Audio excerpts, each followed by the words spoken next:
Eight of wands. So eight of wands का card quick action का, divine intervention का है, और it is a card of hope and manifestation. तो पुराने अटके हुए काम आपके बन जाएंगे।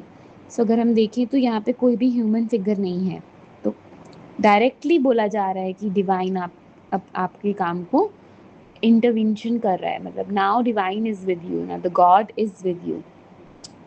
तो आपको घबराने की कोई ज़रूरत नहीं है। For surely there is an energy of illusion like 4 और 2 का मून एंड राहु का एनर्जी है, तो कहीं ना कहीं इक्लिप्स, लूनर इक्लिप्स का एनर्जी दिखाई दे रहा है। तो but it's a temporary energy.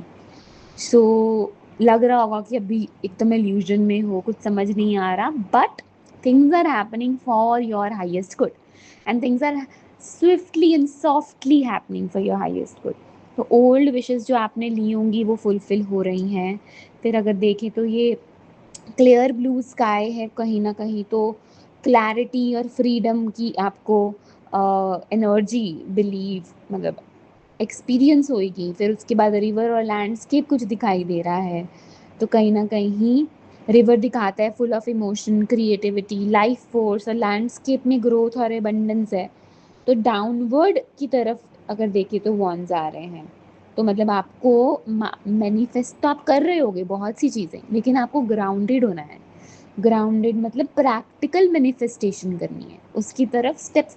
For example if you have कोई गोल बनाया है अपनी अपनी लाइफ में, आपको उसकी तरफ प्रैक्टिकली जाना पड़ेगा, रोज़ के स्टेप्स लेने पड़ेंगे। फीलिंग्स वाइज और थॉट वाइज चीज़ें नहीं चलेंगी, उसको एक्शंस में लेके आना पड़ेगा। तो it is very important for this, the guidance, overall guidance is to have practical steps, to don't be in the illusion.